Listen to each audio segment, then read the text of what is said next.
अस्सलाम वालेकुम। हकीकत की तलाश में खुश आमदीद। आज हम आपको बताएंगे कि ऐसे कौन से हक़ाइक़ हैं जिनकी बिना पर परवेज़ मुशर्रफ को सज़ाए मौत सुनाई गई। शुरू करने से पहले मैं चाहूँगा कि आप हमारे चैनल को सब्सक्राइब करें और बेल के बटन को दबाएं ताकि आपको हमारी नई वीडियो का नोटिफिकेशन मिलता रहे। मुशर्रफ को अदलिया ने संगीन गद्दारी के जुर्म में सज़ाए मौत सुना दी है, क्योंकि बकौल आज़ाद अदलिया के वो किसी के प्रेशर में नहीं आते और इंसाफ के तकाजे पूरे करते होंगे, लेकिन गद्दार और चोर सियासतदानों को किस बुनियाद पर ज़मानत से नवाज कर कौन से इंसाफ के तकाजे पूरे किए हैं। मुशर्रफ वो इंसान है जिसने 40 साल तक इस मुल्क की खिदमत की और इसका सिला पाकिस्तान के अदालती निज़ाम ने संगीन गद्दारी का इल्ज़ाम लगाकर सज़ाए मौत का मुजरम बना कर दिया। हम वो एहसान फरामोश लोग हैं कि जिस इंसान ने भी पाकिस्तान की भलाई का काम किया, हमने उसे मुल्क दुश्मन बना दिया। और मैं यहाँ भुट्टो की बात नहीं कर रहा, क्योंकि भुट्टो से बड़ा गद्दार अगर इस मुल्क में पैदा हुआ है तो वो मियाँ शरीफ की आल औलाद है। मुशर्रफ के खिलाफ संगीन गद्दारी केस को एक तरफा चलाया गया। मुशर्रफ के अपने वीडियो बयान में ये बात कही गई कि अदालत कमीशन बनाकर मेरा बयान रिकॉर्ड करवाए, लेकिन ना ही मुशर्रफ को सुना गया, ना ही मुशर्रफ के वकील को सुना गया और ना ही कमीशन बनाया गया। पाकिस्तान की गुज़िश्ता 3 दहाइयों में इक़्तिदार के मज़े लूटने वाली 2 सियासी जमातों में सिर्फ मुल्क दुश्मन अनासिर ही नहीं पाए जाते, बल्कि एक से बड़ा एक गद्दार और एक से बड़ा एक दहशतगर्द है।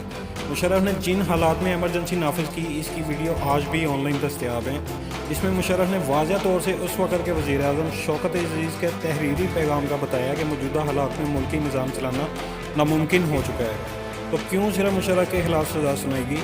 इस वक्त के वज़ीर-ए-आज़म और काबीना को भी लटकाएं और पीसीओ के तहत हलफ उठाने वाले जजेस को भी लटकाएं, लेकिन ये होगा नहीं। क्यों?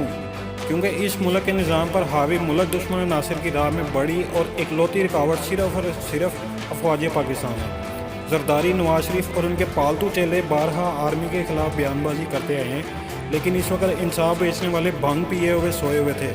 आज पाकिस्तान के हक़ में और ख़िलाफ़ जाने वालों को बआसानी पहचाना जा सकता है, लेकिन हम पाकिस्तानी हज़रत मूसा की कौम के 11 सरदारों जैसे हैं जो कहते थे कि आप और आपका खुदा ही जाकर काफिरों से जंग करें, हम तो नहीं लड़ेंगे।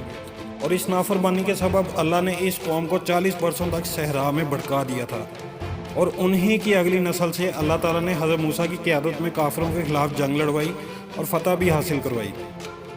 हाँ, मुशर्रफ से ये गलती ज़रूर हुई कि उसने मियाँ शरीफ की आल औलाद को बख्श दिया और मुल्क बदर कर दिया। ये बात तो तय है कि मुशर्रफ को किसी भी हाल में फांसी नहीं दी जा सकेगी, लेकिन भगोड़ा खून रखने वाला शरीफ ख़ानदान इस दुनिया में कहीं भी सुकून का सांस नहीं ले सकेगा, और ना ही इस मुल्क के खिलाफ जानने वाला कोई भी शख्स, क्योंकि अब हमारे पास वक्त बचा ही नहीं। हमारे पास 2 रास्तों में से सिर्फ एक ही रास्ता बचा है कि शरीफ, जरदारी या भुट्टो की आल औलाद के गुलाम बनकर मुल्क दुश्मन नासिर के पाँव में सर रख दें, या फिर अफवाज पाकिस्तान और पाकिस्तान के हामी सियासतदानों के बाजू मजबूत करके इस मुल्क पाकिस्तान को तरक्की की राह पर गामजन करें और मुसलमानों की शान रफ्ता को बहाल करें। फैसला आपके हाथ में है। और कमेंट्स में अपनी राय से ज़रूर आगाह करें, और अगली वीडियो तक के लिए अल्लाह हाफिज़।